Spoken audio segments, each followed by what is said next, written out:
而家有啲隔閡啦，關鍵係咁啊！而家我又懷咗又有2隻月啦，阿姨又換完 B 又話，咁卡又我男朋友卡又水佢啲，而家我都唔知點辦啊！如果佢唔肯俾啲禮金我想分手啊！你講你在直播間啲朋友啊，阿姨你幫我諗下辦法啦！你講佢件衣我應該點樣做比較好啲啊？嗱，我哋咁樣講啊，嗱，你聽唔聽得到佢咁講啊？第一咧，你係陪跑嘅，我哋應該講呢個話題應該冇問題啊，係咪先？第一你係陪跑，你點解要陪跑咧？因為你哋兩個相差得太多啊！相差幾多啊？你睇下，你哋相差18載啊！你覺得咧？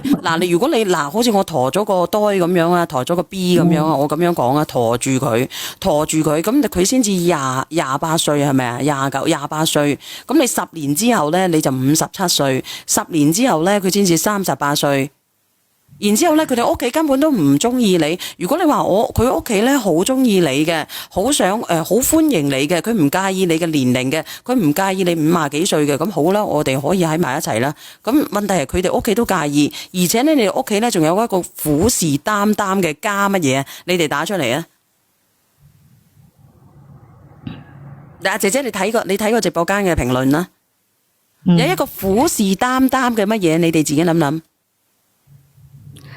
但是我都諗過係唔拉嘅動作噶嘛，咁我男朋友直前我咯，咁點辦啊？佢又唔捨得分咯，唔捨得，但係你都唔你又唔捨得，但係佢唔捨得，但係你要了解清楚喎。十年之後你養唔養得到個小朋友啊？我都諗過這問題嘅，不過關鍵係咁啊，咁我已經俾咗6萬蚊佢裝修啊，咁如果佢還翻6萬蚊俾我可以考慮啦分手咯，或者咩咯？你可以直接去你直播間嘅朋友仔，佢嘅男朋友咧佢係唔願意嘅，佢嘅男朋友係唔願意嘅，係愛佢嘅，你都知道啱唔啱啊？但係呢個男仔佢冇擔帶嘅，佢有冇正常？佢啲工資俾晒佢阿媽，咁到時候你生仔點算啊？係啊，我就咁樣諗啊。佢啲公司卡全部俾咗佢阿媽啦嘛，佢卡又冇攞得翻，咁點啊？以後我哋點樣生活？我而家就問你，點解你唔考慮呢個問題呢？嗱，你而家係做人哋外婆噶啦，你係準備退休嘅年紀，再過10年呢你就退休啦，你57歲啦，你係拜入咗中老年啦，但係佢先至青壯年，咁到時候邊個照顧你啊？你話俾我知，你真係愛你無條件嘅，唔係嘅，愛你無條件不是這樣的。咁我要點樣啊？咁應該拉佢分咗咯。嗱，我聽下大家意見。你可以咁樣講，你可以問佢，你個工資，咁我哋組成咗一個家庭，我係咪同你生兒育女啊？個 BB 係咪我哋以後要養啊？咁我已經47歲啦，如果你真係好愛我嘅，嗰份工資你係咪應該要俾我啊？佢講等結婚先啦，佢而家代佢阿媽啲都唔好意思俾我啊。佢唔係等結婚先噶啦，結婚先咧，佢係俾過乜嘢你咧？咁如果你結咗婚之後咧？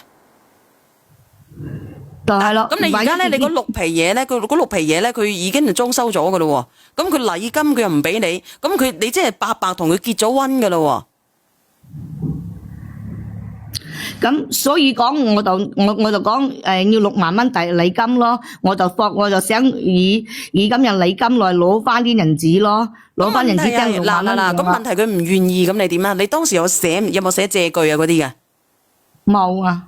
咁我以為講遲早成日家人咯，唔必要啦。咁啦，男朋友佢講真咧裝修唔夠噶，以後我哋啲溫房啊啲咩啊，大家我哋裝修靚啲，你過嚟住了，又咪得好啲咯，唔有咁你唔好講話個溫房啦，姐姐，嗱你自己睇睇個評論，你睇睇個評論吓。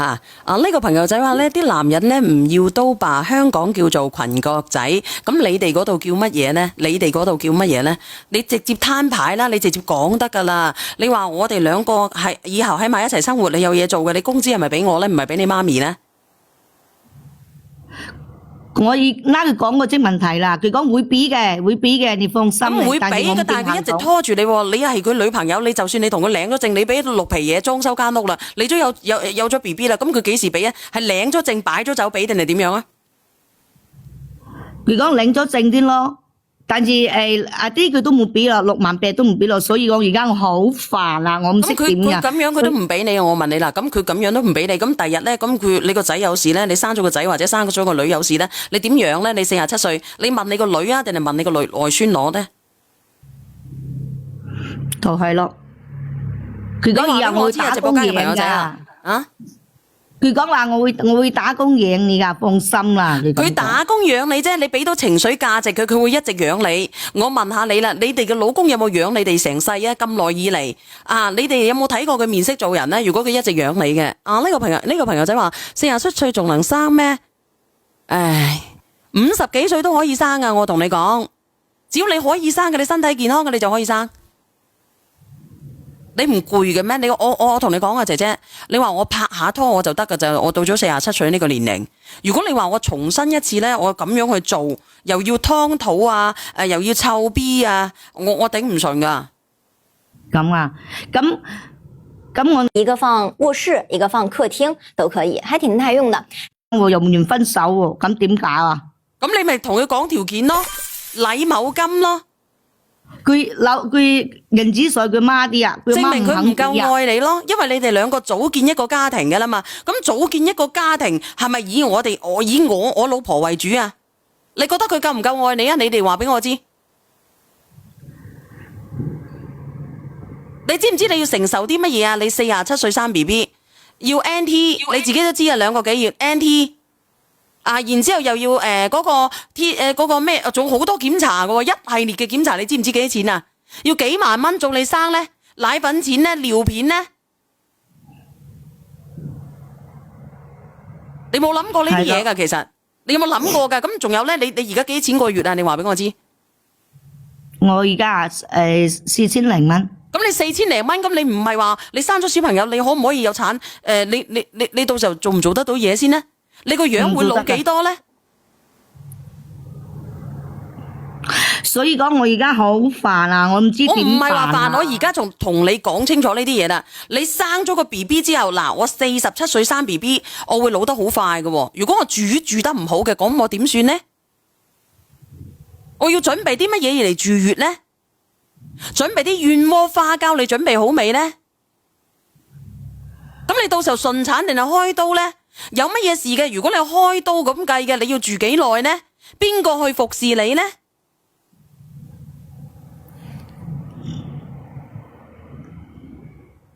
仲喺度諗緊係咪啊？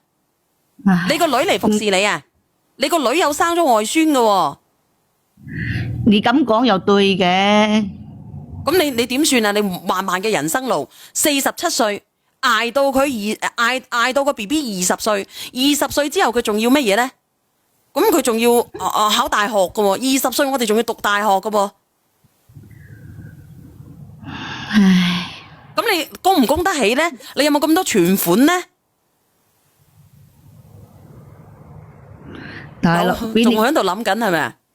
你咁講佢話，咁明當係咁啊，佢唔肯拉我分啊，佢唔乜嘢叫係唔肯錢我啊？我哋每個人咧都係一個獨立嘅個體嚟嘅。你睇下呢個男人能夠俾到啲乜嘢你？我相信你都好中意呢個男人嘅。